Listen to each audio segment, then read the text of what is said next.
শিক্ষার্থীরা শুধু নির্বাচনের জন্য প্রাণ দেয়নি, সংস্কার শেষেই হবে নির্বাচন। রোববার সংবাদ মাধ্যম আল জাজিরায় প্রচারিত সাক্ষাৎকারে এ মন্তব্য করেন অন্তর্বর্তী সরকারের প্রধান উপদেষ্টা ডক্টর মোহাম্মদ ইউনূস।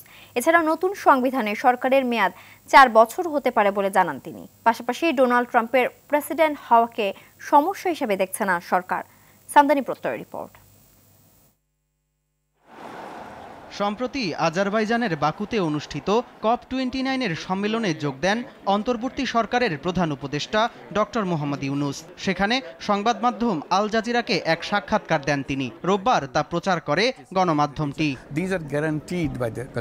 সাক্ষাৎকারে জলবায়ু পরিবর্তন ও দেশের বিভিন্ন ইস্যুতে কথা বলেন প্রধান উপদেষ্টা। সরকারি দপ্তরগুলোতে দুর্নীতি মোকাবেলায় ডিজিটালাইজেশনকে ত্বরান্বিত করার পাশাপাশি দুর্নীতিকে মূল থেকে উৎখাত করা হবে বলেও জানান তিনি। ভারত বাংলাদেশ সম্পর্ক নিয়ে প্রধান উপদেষ্টা বলেন, দ্বিপাক্ষিক সহযোগিতার মাধ্যমে অভিন্ন নদীগুলো সহ বিভিন্ন বিষয়ে ভারতের সঙ্গে কাজ করতে আগ্রহী সরকার।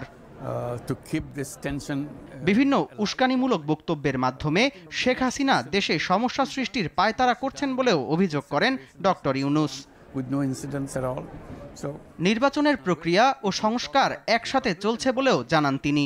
এছাড়া তিনি বলেন, শিক্ষার্থীরা শুধু নির্বাচনের জন্য প্রাণ দেয়নি, এখন নির্বাচন নাকি সংস্কার এটি রাজনৈতিক দলগুলোকেই ঠিক করতে হবে। নতুন সংবিধানে সরকারের মেয়াদ 4 বছর হতে পারে বলেও জানান তিনি। সংখ্যালঘুরা আগের চেয়ে ভালো আছে মন্তব্য করে তিনি বলেন, সংবিধান সবাইকে সমান অধিকার দিয়েছে। এছাড়া সংখ্যালঘুদের নির্যাতনের যে তথ্য প্রচার হচ্ছে তা ভারতের কিছু মিডিয়ার প্রোপাগান্ডা বলেও দাবি তার।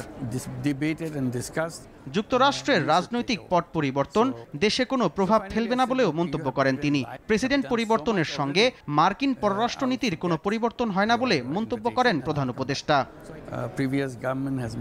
বাংলাদেশের নাজুক অর্থনীতির জন্য শেখ হাসিনা সরকারকে দায়ী করেন প্রধান উপদেষ্টা।